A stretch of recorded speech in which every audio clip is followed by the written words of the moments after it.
स्वागत है आप सभी का फिर से एक कंट्रोवर्शियल सब्जेक्ट पे। क्या मृत्यु की भविष्यवाणी की जाती है? क्या मृत्यु की भविष्यवाणी की जानी चाहिए? क्या मृत्यु की भविष्यवाणी कोई कर सकता है? अक्सर कई लोगों को मैं देखता हूं कि डेथ पे रिसर्च कर रहे हैं, डेथ प्रेडिक्शन पे रिसर्च कर रहे हैं। ज्योतिष जितना आज के दूरदर्शन के युग में प्रचलित हुआ, जितना नाम इसने कमाया, उतना ही ये किनारे तोड़कर बाहर चला गया। वो कहते हैं ना कि नदी के जल को अपना किनारा तोड़ के बाहर नहीं निकलना चाहिए, नहीं तो शहर बह जाते। तो वही स्थिति हो रही है यहां भी। ज्योतिष के दो बेसिक बड़े साफ हैं। एक, देश काल और पात्र के अनुसार ज्योतिष का फलादेश होता है। दूसरा नियम जो है, या समझिए, जिसे समझना जरूरी है, दिमाग में रखना जरूरी है कि जन्म, विवाह और मृत्यु फलादेश करना बहुत मुश्किल है।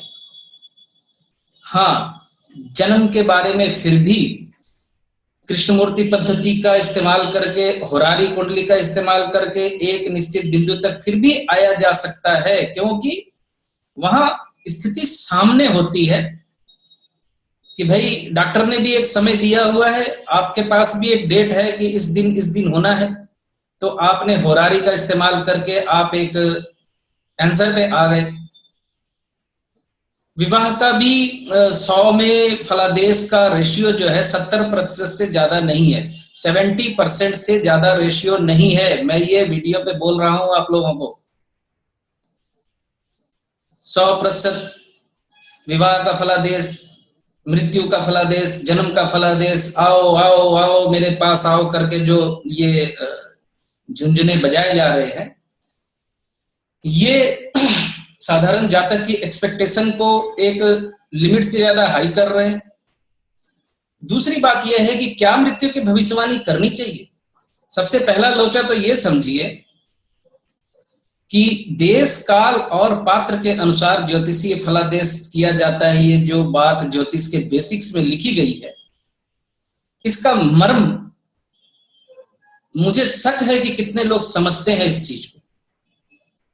जैसे चंद्रमा की दृष्टि सप्तम भाव में बैठे हुए चंद्रमा की दृष्टि अगर लगन पे पड़ेगी या लग्नेश पे पड़ेगी तो जातक गोरा होगा। तो ये जातक गोरा साउथ अफ्रीका में कैसे होगा? नहीं होगा। वहां सप्तम में चंद्रमा रहे, लगन में रहे, लगन के दृष्टि दे या लगन के साथ ही सो जाए, कोई फर्क नहीं पड़ने वाला। तो ये हुआ देश का डिफरेंस। काल, सतयुग, त्रेता युग, द्वापर युग, कलयुग, ये काल है, या जो समय चल रहा है ये काल है। और पात्र से मतलब सिर्फ इंसान ही नहीं होता। पात्र से मतलब घोड़े, कुत्ते, बिल्ली, चूहे, जो भी आपके सामने नजर आता है वो भी होता है। और पात्र से मतलब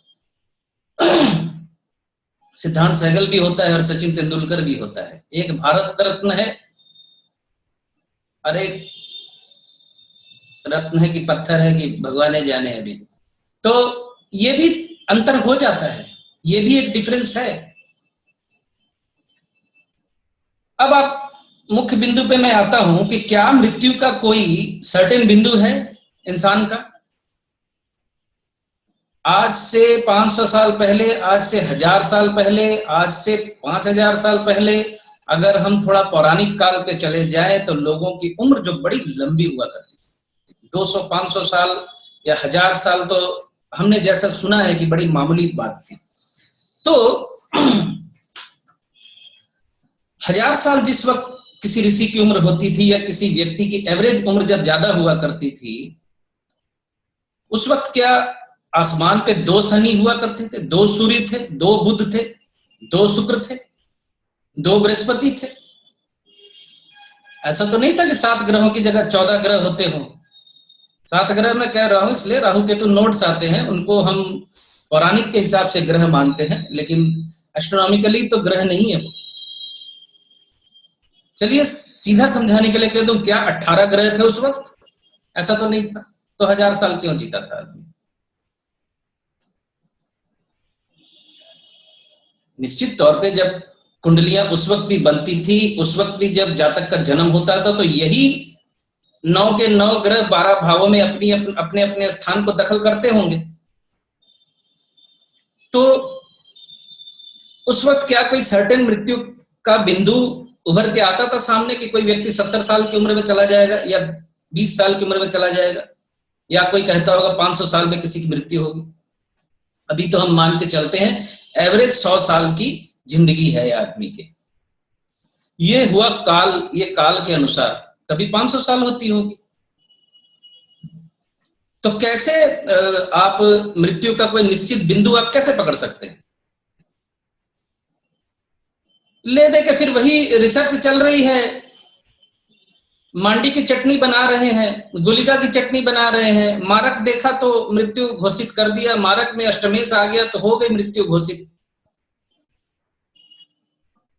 यहां तक कि पति की कुंडली देखकर पति का अष्टमेश और द्वादशेश, पति का अष्टमेश और द्वितीयेश चल रहा है, तो उसे पत्नी का द्वितीयेश और अष्टमेश मान के प्रेडिक्शन उलट दे रहे हैं और कह रहे हैं कि आपकी पत्नी की डेथ हो जाएगी।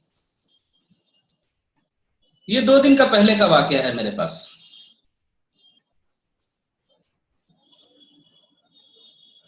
जरूरी है कहना,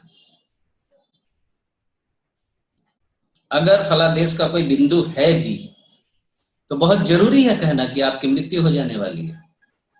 माने इंसान जो मरने वाला है, मरने के पहले जिंदे में ही उसको मार दीजिए आप।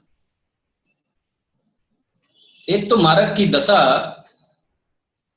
अष्टमेश की दशा या अष्टमेश की अंतरदशा, महादशा तो खैर एक ही बार आती है, लेकिन सभी ग्रहों की अंतरदशाएं कम से कम 6-7 बार तो आ ही जाती हैं आदमी की जिंदगी में।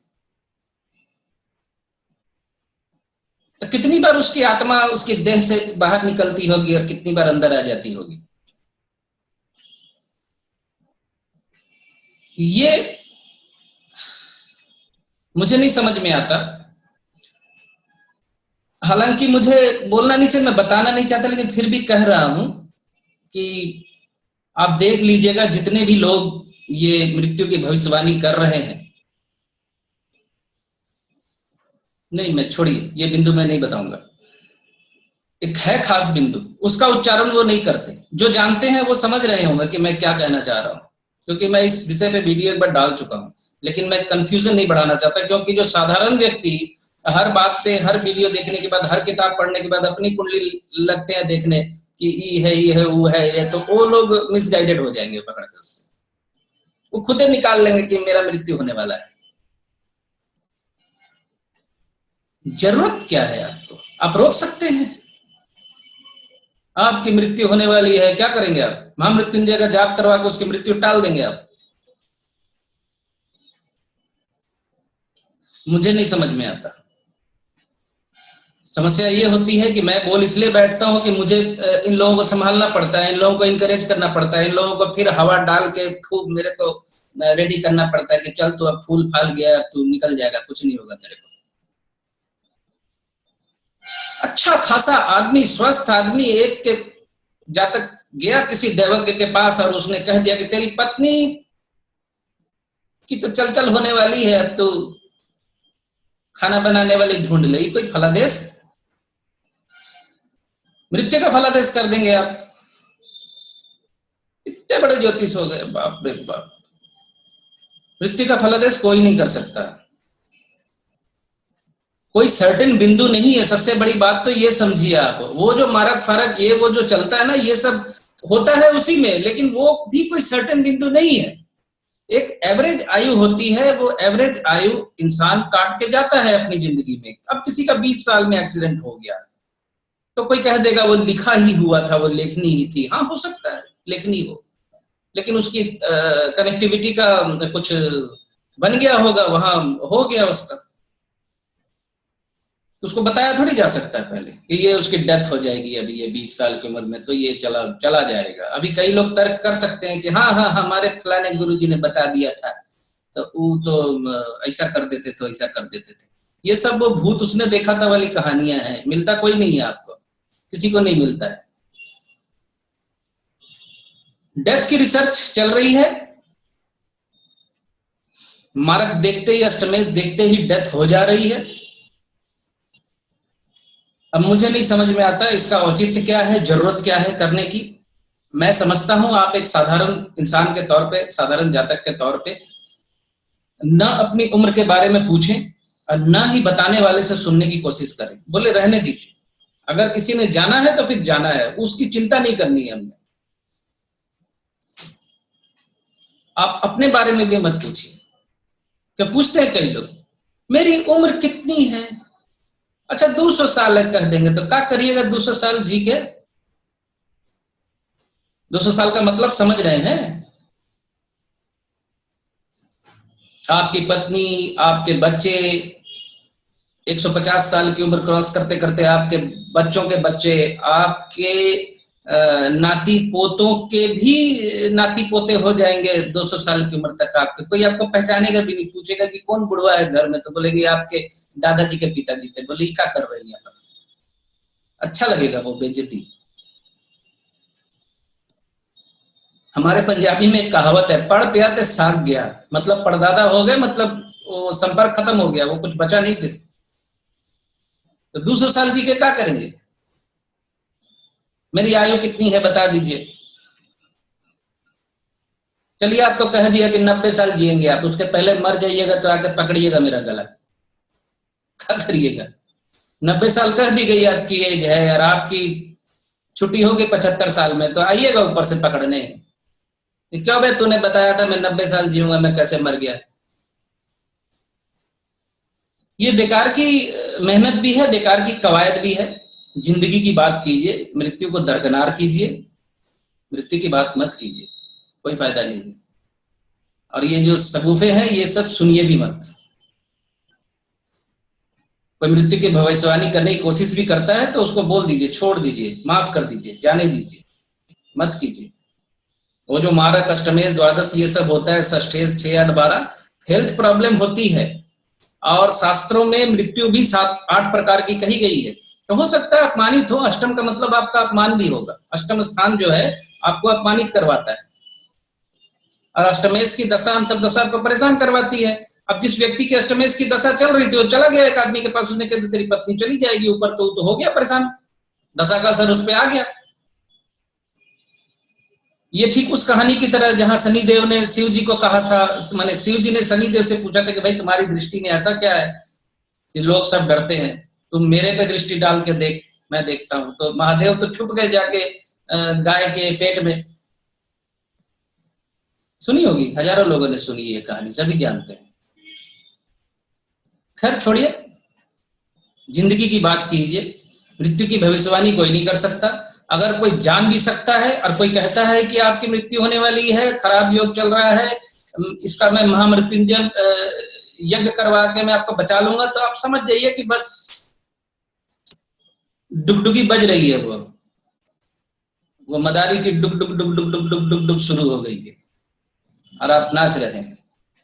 तो मत फंसिए सब में, जाने दीजिए। मृत्यु की भविष्यवाणी वाणी के चक्कर में मत पड़िए, जिंदगी की बात कीजिए, पॉजिटिव सोचिए, नकारात्मक मत सोचिए। मैं तो बड़ा दुखी आदमी हूं, मेरे को कोई परवाह नहीं करता, इस तरह की बातें भी मत कीजिए। मस्त रहिए, सकारात्मक सोचिए। आपसे भी ज्यादा दुखी लोग दुनिया में पड़े हुए हैं। ठीक है, मिलते हैं फिर किसी और वीडियो में।